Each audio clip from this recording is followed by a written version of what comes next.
The day began under a sky of the softest, palest blue. I stood on the edge of the vessel, my bare feet firm on the warm deck, and looked out upon the vast expanse of the sea. It was a mirror, reflecting the gentle morning light with a serene stillness. The water, a deep and inviting sapphire, seemed to breathe with a slow, ancient rhythm. A quiet anticipation settled within my chest, a feeling not of frantic excitement, but of a profound and tranquil curiosity. My heart beat with a steady, unhurried pace, a calm drum accompanying the gentle lapping of waves against the hull. It was the day of my first descent, my very first scuba dive into this mysterious world. The preparations began, each step a deliberate and measured ritual.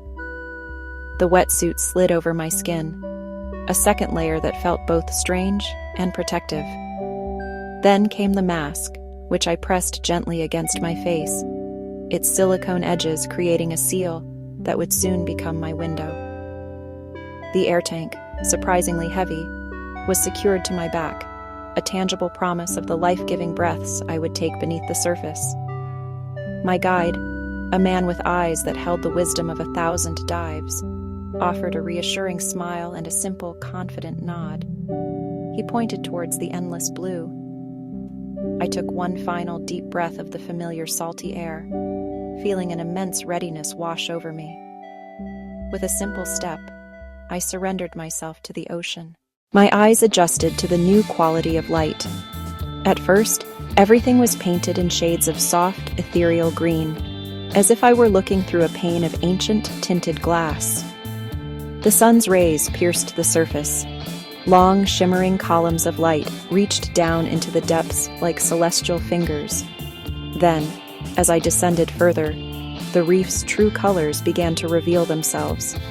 Colors emerged from the blue with astonishing vibrancy. What seemed like a rock above was a canvas of brilliant life. A world waking up, a slow, magnificent revelation of color and form. The inhabitants began to appear. A solitary, electric blue fish darted past my mask with a flick of its tail.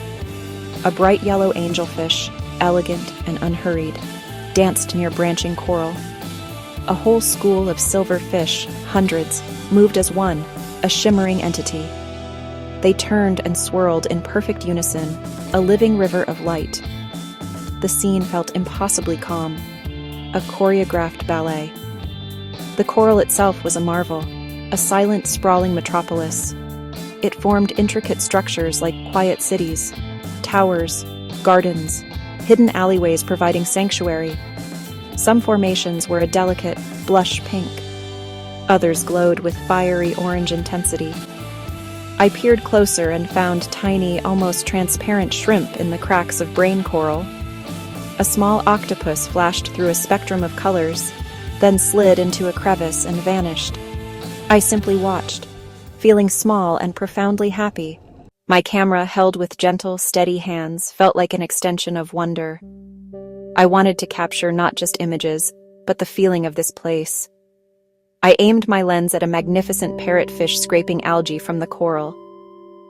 Later, I found a sea turtle, ancient and serene, resting on sand. It looked at me with large, round, knowing eyes. We observed one another. I took a photograph just as it blinked. That picture remains my most cherished, holding the slow, kind, and patient spirit of the sea. I decided to experiment to see this world from a new perspective. Floating on my back, camera just below my face, pointing toward the surface. Sun as a diffused star, light splintering into dancing lines, lines cutting through the blue water. I captured it. Soft, rippling ribbons of white and gold. In another attempt at a creative shot, I focused my lens on a single, perfect air bubble as it made its ascent. For a fleeting second, it caught the refracted image of the reef below, a tiny, temporary snow globe holding a whole world. Time, in this underwater realm, seemed to lose all meaning. It stretched and softened, measured not in minutes, but in moments of quiet observation.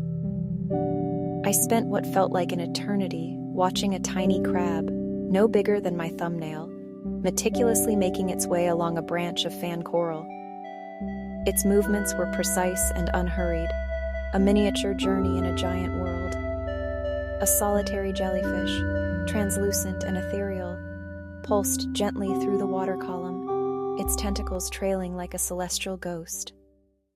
A powerful feeling of wonder grew steadily in my chest, a quiet joy that expanded with each new discovery, each small, perfect treasure the sea revealed. My guide, sensing my fascination, gently motioned for me to follow. He pointed towards a large, overhanging rock, a dark shadow in the bright water. As we approached, I saw that a great curtain of glassfish hovered in its shade, their tiny bodies forming a living, shimmering wall. They moved in and out of the darkness, a pulsating cloud of life. I moved closer, my hands quiet, my fins making almost no sound. I raised my camera one last time to capture the scene, the interplay of shadow and light, the soft and bright colors of the fish against the dark rock. The photograph felt like a captured dream. The symphony of life was everywhere, in the gentle sway of the sea fans, in the patient gaze of a grouper, in the busy work of a clownfish tending to its anemone home. Each creature, each plant, was a note in a grand, silent composition. There was no competition for attention, only a harmonious existence. I realized that I was not just an observer of this world. For these few precious minutes, I was a part of it. I was a quiet visitor in a kingdom that had existed long before me and would exist long after. The feeling was not humbling in a diminishing way, but uplifting in its sense of connection to something so vast and beautiful.